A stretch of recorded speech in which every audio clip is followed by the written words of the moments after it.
Would you sign a marriage contract that says, I will be with you as long as it is convenient for me? Think about it. Will you sign that kind of contract? But most of us see marriage as a contract, a place where we can move out and move in when it is convenient for us.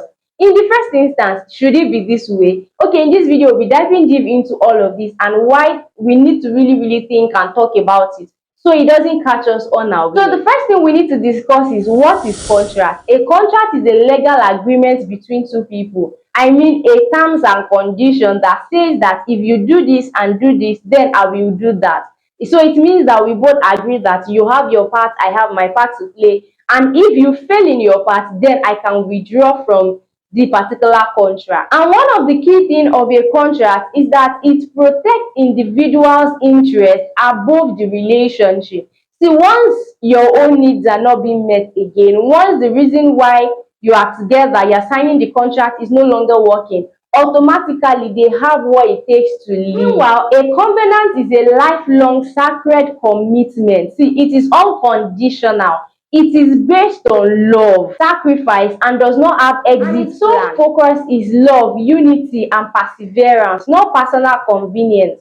When you sign a covenant, it's not like it is convenient for me, then I do it. No. It is more like saying that either it is convenient for me or not, the covenant must be kept. While contracts are transactional and each person looking out for themselves, a covenant is actually not transactional. It is transformational, leading beyond just two of you. And this is the real essence of a marriage. It is beyond two of you. Children will be joining the game. Extended family will be joining the game. Your family will become my family. Children will be coming in and we'll have to nurture these children. So it requires selflessness and unconditional love. This is why marriage vows say, for better, for worse, not as long as it is paying. So let's look at it this way. For a contract, if one side fails, that means that one person failed, then we have what it takes to withdraw from the contract, right? But when it comes to marriage, see, it is beyond all of that. It gives room for effort, forgiveness, and readjusting the covenant because it must work. And this is the real essence of a marriage, which modern days have thrown away. It's more like saying that we are like, our mothers suffered,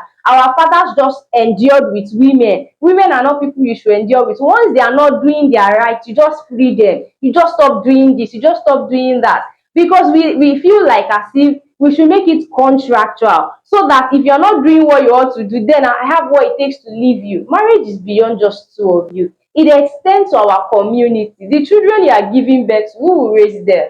Who would raise them? Your family member that you've joined together, how would you treat them? If it is like a contract-based thing, your actions will begin to show it on yourself, your children. You will be selfish instead of selfless and giving unconditional love to your partner. See, the most funny part of most contracts is that it has an expiring date. There's always like, once you're not doing this, then I'm out. So that means that there's an expiring date, if not like stated in like dates, I mean months, dates, and year, and all of that. There's a condition that allows you to leave, which is like different from a covenant. It is more like saying that no expiring date. We are in this and we are in this together.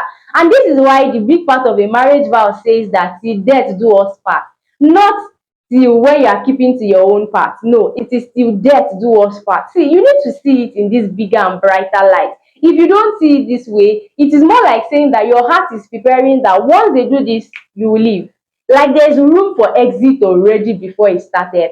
And because it is bigger than two of you, it needs to be transformational. It needs to be something that you can leave a legacy for your children. Not saying that once you're not doing this, I'm out. Then that means that the children you birthed, you would leave them without any guardian over them. The children that God has placed in your hands, that means you will walk away from them. The society that God has given to you, the Bible says that one will chase a 1,000 and two will chase 10,000. So what do you want to happen to that 10,000? Hello. What do you want to happen to that 10,000? So it is more of saying you give your heart, you open your heart to consistent efforts making that marriage work. You open your heart to consistent love. You open your heart to consistent change till the result you want for your marriage is done. I'm looking at it with a bigger picture. Marriage is a covenant that we make with God being in the middle, like it's the bigger picture of our marriage. And when you begin to see it this way, would you want to break that vow? Or for better, like, or worse, whatever it is that is happening, till death do us part?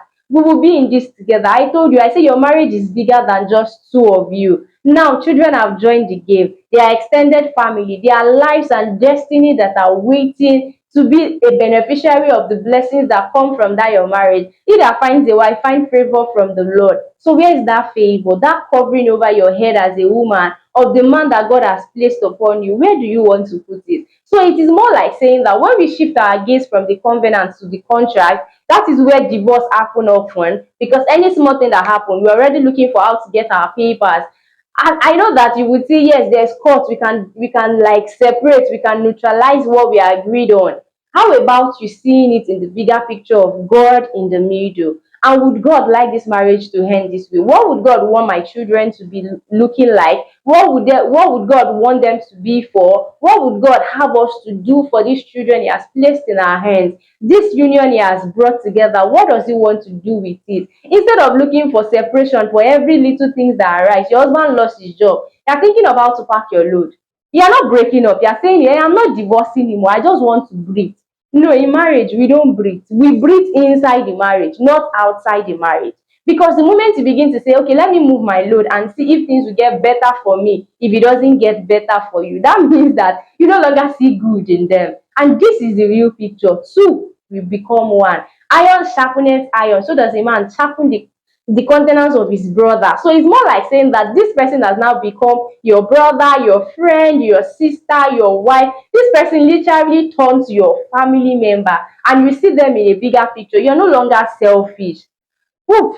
It is actually good when you can see it in this big like light. You can see marriage in this big light. But from your own perspective, what do you think marriage should look like? See, just okay, how do you think it should be? I know you want to marry or you're currently married. What do you think marriage should be like? A covenant or a contract? I'll be in the comment section reading what you think. And if you're currently going through struggles in your marriage, just check the link in my bio. Tell me how you feel, and we can rub minds together, and I'll give you professional counsel as the Lord leads. Thank you so much for watching this video. If you've not subscribed, hello, what are you waiting for? Come, come, come, come.